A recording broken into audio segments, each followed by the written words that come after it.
মুফতি সৈয়দ মোহাম্মদ ফয়জুল করিম এবং ডক্টর শফিকুল ইসলাম মাসুদ দুজনের প্রতি আমাদের একটা কমন কোয়েশ্চেন থাকবে, যে বিষয়টা হচ্ছে ভোটার আসলে অনেকের কাছে আমরা দেখতে পেয়েছি কিছুদিন আগে আপনি বলেছেন একটি গণমাধ্যমে যে নারীদের জন্য একটি কাজের পরিবেশ তৈরি করবেন যাতে নারীদেরকে কোনো কাজ করতে না হয়, সেটার একটা ব্যাখ্যা আমরা আপনার কাছ থেকে চাইবো।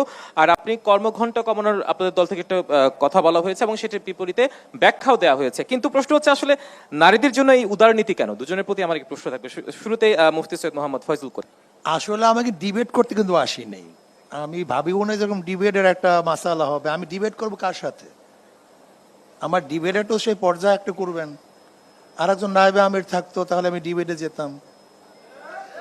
এখানে ব্যাপারটা হয়েছে আপনারা একজন এখানে ডিবেটের জন্য আমাকে ডাকছেন, আসলে মনে হয় এরকম। কিন্তু আমরা তো আপনাদের কথাগুলো শুনতে চাই। নাও এখানে ঘটনা হয়েছে আমার আরেকজন ক্যান্ডিডেট থাকতো, আরেকজন ক্যান্ডিডেট থাকতো, আমি তার সাথে কথা বলতাম। সরোয়ার ভাই থাকতো, তার সাথে কথা সর্বজন শ্রদ্ধেয় ব্যক্তি হিসেবে সবাই তো আপনার কথা শুনতে চায়। আপনি এখানে ডিবেটে আমাকে ডাকবেন, কার সাথে ডিবেটে ডাকবেন? আমি কার সাথে ডিবেট ডাকবো? এই চুপ করেন।